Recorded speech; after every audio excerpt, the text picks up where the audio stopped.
দেখেন, আপনারা ইতিমধ্যেই জেনে গেছেন আমাদের আগামীকালের প্রোগ্রাম হলো শহীদবাগ ইউনিয়ন ৯টি ওয়ার্ডেই প্রোগ্রাম হবে। গণসংযোগ আমাদের ধানের শীষের প্রার্থী জনাব ইমদাদুল হক ভরসার। আপনারা জেনেছেন যে আমাদের প্রার্থী সম্পর্কেও আপনারা জানেন, এবং আমাদের ধানের শীষের যে জোয়ার কাউনিয়া, পীরগাছা এবং হারাগাছ মিলে, তাতে আমরা বিপুল ভোটে বিজয়ী হব ইনশাআল্লাহ। সেই সাথে আমি শহীদবাগ ইউনিয়ন সম্পর্কে যে কথাটা বলতে চাই, ৯টি ওয়ার্ডে যে প্রোগ্রাম আমাদের শুরু হবে, ১ নম্বর থেকে আমাদের প্রোগ্রাম শুরু হবে। সকাল ১০টায় আমাদের ১ নম্বর ওয়ার্ডের সাধু কুটিরঘাট থেকে আমাদের প্রোগ্রাম শুরু হবে। প্রোগ্রামের আগামীকালের প্রোগ্রাম আমাদের জনগণ যেভাবে সাড়া দিয়েছেন, আমার বিশ্বাস আগামীকালের প্রোগ্রাম জনসমুদ্রে পরিণত, যদিও আমাদের উঠান বৈঠক, সেটা আপনারা দেখতে পারবেন। এবং প্রতিটা প্রোগ্রামেই আমাদের নেতৃবৃন্দ এবং সাধারণ মানুষের যে উপস্থিতি, সেটা আমাদের প্রমাণ করে দিবে যে এই শহীদবাগের মাটি, কাউনিয়ার মাটি ধানের শীষের জন্য একটা উর্বর এবং অনেক বড় একটা ঘাঁটি হিসাবে পরিচিত লাভ করবে ইনশাআল্লাহ। এবং আগামী ১২ তারিখ আমাদের ধানের শীষের প্রতীক ইমদাদুল হক ভরসাকে বিজয় করে দিয়া আমাদের এই কাউনিয়াবাসী এবং পীরগাছা এবং হারাগাছের মানুষ ঘরে ফিরবে, এই আশাবাদ ব্যক্ত করছি। সবাইকে ধন্যবাদ। বিএনপির অঙ্গ সংগঠন এবং সহযোগী সংগঠনের নেতৃবৃন্দের সহযোগিতায় শহীদবাগ ইউনিয়ন ৯ নং ওয়ার্ডের যে বিশাল মিছিলটি আপনারা করেছেন, এর জন্য আমি শহীদবাগ ইউনিয়ন কমিটির পক্ষ থেকে এবং ৯ নং ওয়ার্ডের বাসিন্দা হিসেবে আমি আপনাদের কাছে কৃতজ্ঞতা প্রকাশ করছি। প্রিয় ভাই সব, আপনাদের সহযোগিতা পেলে আমরা সারা দেশে বিপুল ভোটে বিএনপিকে জয়লাভ করতে পারবো এবং আগামী দিনে আমরা এই দেশকে নেতৃত্ব দিতে পারবো, এই দেশের মানুষের মৌলিক অধিকারগুলো ফিরিয়ে দিতে পারবো, এই আশা করছি। পাশাপাশি আরেকটা জিনিস বলতে চাই, আমার আগের পূর্বের বক্তা বলেছেন অত্যন্ত গুরুত্বপূর্ণ কথা। আগামীকাল আমাদের ধানের শীষ মার্কার প্রার্থী জননেতা ইমদাদুল হক ভরসা এই শহীদবাগ ইউনিয়নের ৯টি এলাকায় ৯টি ওয়ার্ডে গণসংযোগ করবেন। সেই গণসংযোগের তালিকায় স্থান আমরা ইতিমধ্যে ঘোষণা করেছি মিডিয়ার মাধ্যমে। আগামীকাল সকাল 10টায় ১ নং ওয়ার্ডের দেওয়ানবাজার থেকে শুরু হবে।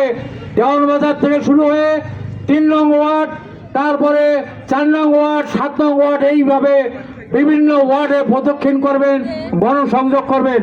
সেই গণসংযোগে আপনাদের সহযোগিতা, অঙ্গ দলের নেতৃবৃন্দ তার সফল সঙ্গী হবেন, গণসংযোগে সহযোগিতা করবেন, এই আশাবাদ ব্যক্ত করে পাশাপাশি ৯ নং ওয়ার্ডের ৪টার সময় এই সাবদি মাদ্রাসা অস্থায়ী বিএনপি কার্যালয়ে উপস্থিত থাকবেন।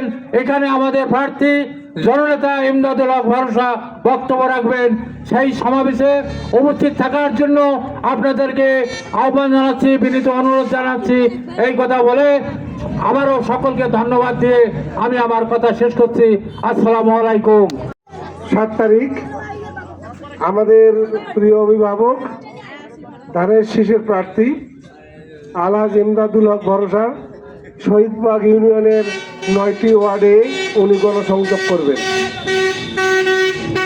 আমি বিনীতভাবে অনুরোধ করছি আপনাদেরকে, আগামীকাল সকাল 10টায় ১ নম্বর ওয়ার্ড থেকে শুরু হবে আমাদের এই গণজমায়েত, এবং এই ৯টি ওয়ার্ডেই উনি একের পর এক নেতৃবৃন্দের দিক নির্দেশনা মোতাবেকে যেখানে হবে ওভাবে তালিকা দেওয়া আছে, সেই মোতাবেক বিভিন্ন ওয়ার্ডে উনি গণজমায়েত করবেন।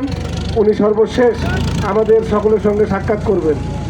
আপনারা যারা আছেন দয়া করে আগামীকাল সকাল 10টার মধ্যেই শহীদবাগ ইউনিয়নের ১ নম্বর ওয়ার্ডের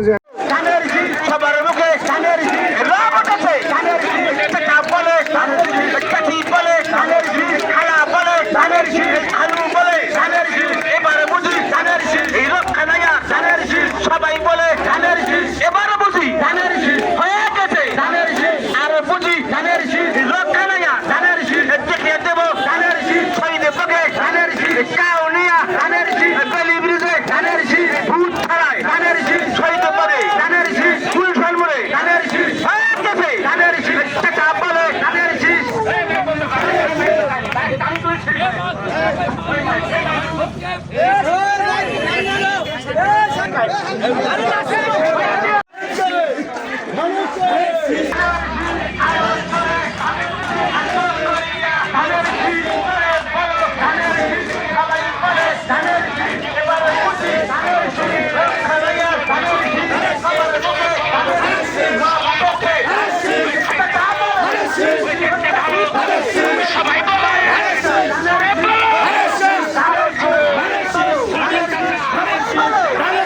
এবারে বুঝি ধানের শীষ হয়ে গেছে ধানের শীষ 12 তারিখে ধানের শীষ পরিয়ে দেব ধানের শীষ ফুলের মালা ধানের শীষ চাচা বলে ধানের শীষ এবারে বুঝি ধানের শীষ হয়ে গেছে ধানের শীষ চাচা গো চাচা ধানের চাচা মার্কা ভালো ধানের শীষ এবারে বুঝি ধানের শীষ হয়ে গেছে ধানের শীষ চাচা বলে ধানের শীষ চাচি বলে ধানের শীষ আরো জোরে ধানের শীষ জোর করিয়া ধানের শীষ জোরে বলো ধানের শীষ গ্যাস লাগা ধানের শীষ লাশ লাগা ধানের শীষ ভালো ধানের শীষ আরো জোরে ধানের শীষ জোর করিয়া ধানের শীষ মার্কা ভালো ধানের শীষ দেব এই ভোটে আমি একজন প্রার্থী, আমার মার্কা ধানের শীষ।